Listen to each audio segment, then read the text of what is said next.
and of the Son, and of the Holy Spirit. Amen.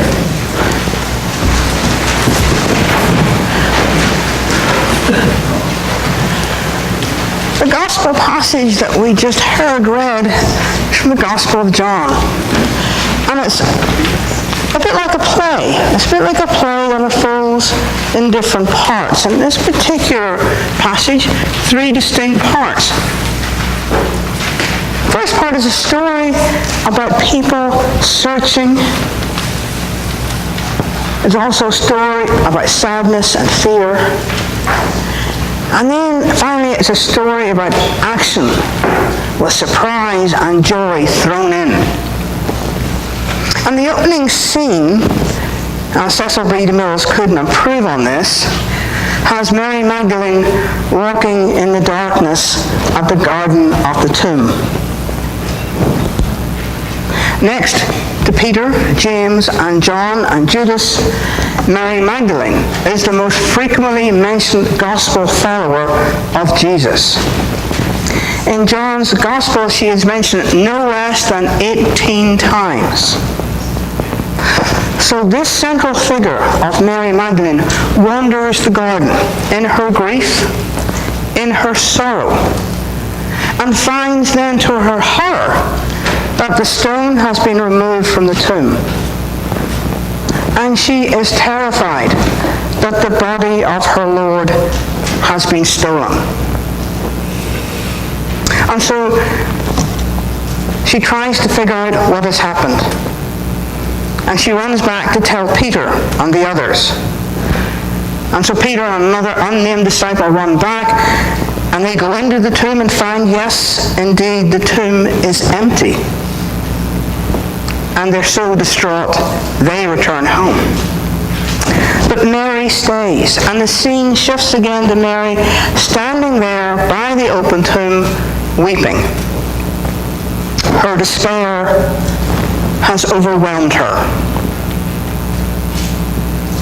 And she stumbles through her tears back to the entrance of the tomb, and there, to her amazement, she finds 2 angels. She doesn't recognize them for what they are, and is still convinced that her Lord's body has been stolen. And so she questions a man who she believes to be the gardener. The man turns to her and said, "Who are you looking for?" And at that moment, the world for Mary Magdalene shifted on its axis. She had come to the tomb looking for the dead Jesus, and instead she found the living and risen Lord. Most of us here have experienced at some point in our lives the dark night of wrenching grief or devastating disappointment, or perhaps unbearable guilt. And all of these emotions and more must have been what Mary Magdalene was feeling as she wandered in that garden. And we can relate to Mary in her grief and in her despair, because we know that when we have those moments, we need something to anchor us. We need something to anchor us more than soothing words. We need something that transcends our suffering, and that transcends our despair. Perhaps we have suffered a betrayal. Perhaps we have suffered the loss of a job. Perhaps we have gone without something that we really wanted for a long, long time and has finally slipped through our fingers forever. Or perhaps we have just lost a loved one. And that's the kind of darkness Mary Magdalene was taking on as she walked in the garden.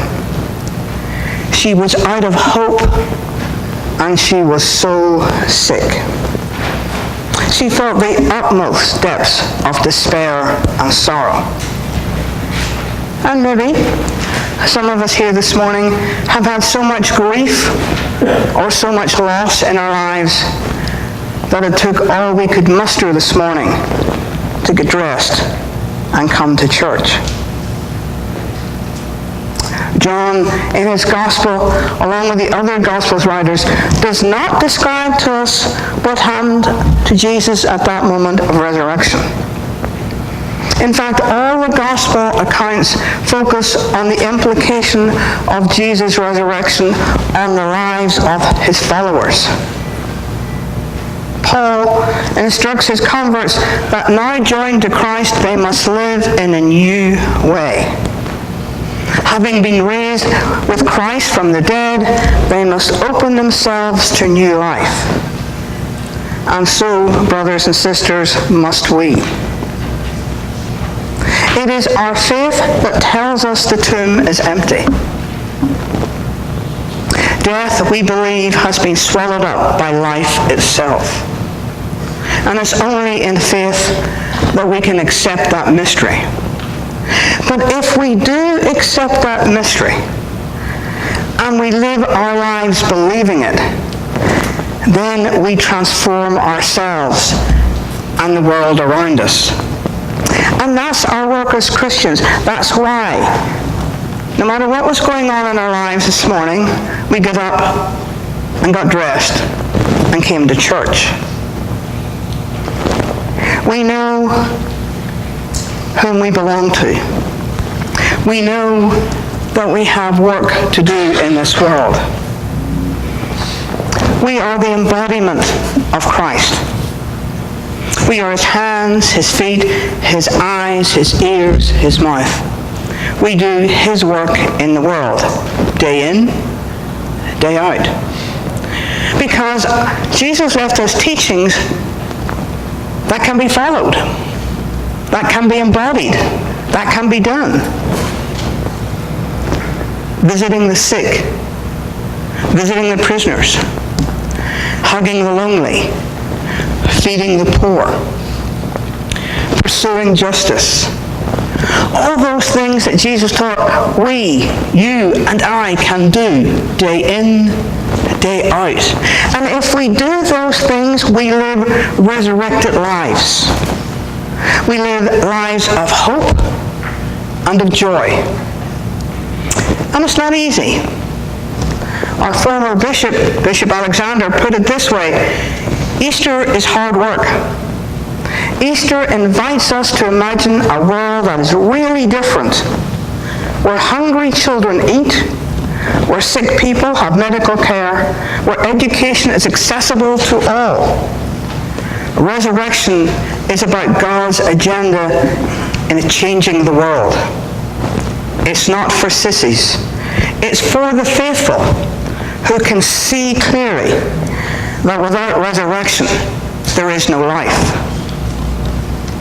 And we can only see clearly when we turn to the Lord, literally.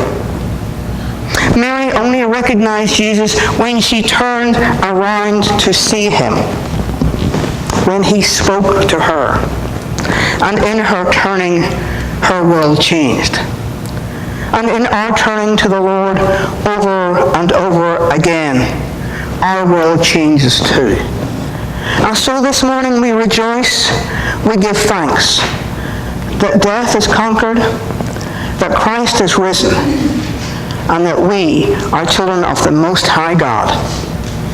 Amen. Amen.